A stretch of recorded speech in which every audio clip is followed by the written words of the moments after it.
Nous on est très heureux et je les en remercie parce que c'est vrai qu'on fait ça pour ça à la base, pour que les gens y soient heureux et pour apporter un petit peu de bonheur à tout le monde. Voilà, c'est ce que les filles essayent de faire en tout cas, de donner du bonheur à tout le monde qui les suit. Donc merci beaucoup pour les remerciements et puis on espère encore beaucoup de soutien pour ce dernier match qui sera très difficile.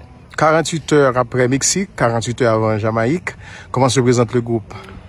Ça va, on a bien récupéré hier. C'était une journée basée sur le repos pour les titulaires et sur le travail pour les remplaçantes. Donc aujourd'hui, on est sur une journée de remise à niveau où le groupe s'est entraîné au complet. Voilà, on a basculé dès ce matin comme prévu sur le match de la Jamaïque, voilà, avec notre retour vidéo sur le match du Mexique. Et puis demain, on sera à 100% Jamaïque, on va dire, même si on a déjà un petit peu abordé ce soir sur le plan qu'on voudrait dérouler sur ce match. Coach, il y a une question qui embrase, je dirais, les Haïtiens. Ça concerne le positionnement de Nérilia Modésir. Dans le temps, elle jouait attaquant au niveau de l'axe, attaquant axial. Et maintenant, comme un club, vous l'utilisez sur le flanc droit. Et est-ce son positionnement en club qui vous indique là où la placer ou? Non, c'est l'équilibre de la sélection. Je crois que c'est un peu la particularité de notre groupe, c'est que si on prend le 11 de départ, hormis la gardienne, je crois qu'il y a que une ou deux joueuses qui jouent dans leur position de club parce que forcément l'amalgame en sélection et le niveau des joueuses en fonction des postes n'est pas le même qu'en club. Voilà, c'est pour ça qu'on fait beaucoup de travail tactique, même énormément. Je pense que les filles s'en rendent compte, mais c'est indispensable pour nous parce qu'on a de la qualité, on a du talent, on le répète, mais il faut que chacun trouve sa place dans le système. Donc on a mis Nérila au système où elle est la meilleure pour l'équipe. Et on a aussi la chance d'avoir Roselor qui est performante devant. Donc tout simplement, c'est un équilibre de jeu par rapport au plan de jeu qu'on veut faire dans le match et puis au résultat qu'on va avoir tout simplement.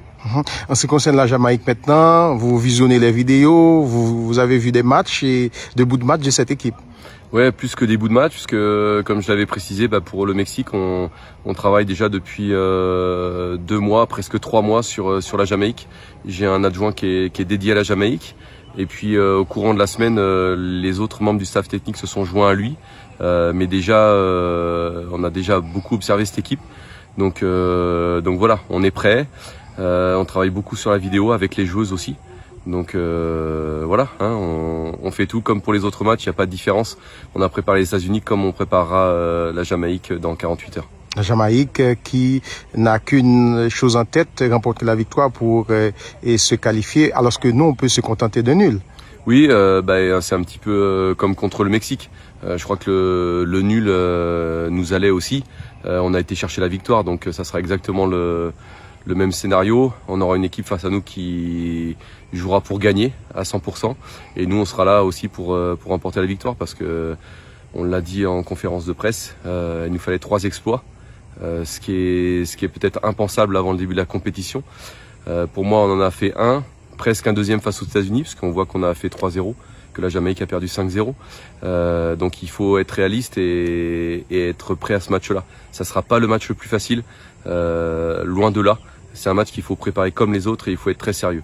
Mais en même temps, si on est aussi sérieux que pour les autres matchs et qu'on a autant d'envie, on est capable de le faire. Merci beaucoup.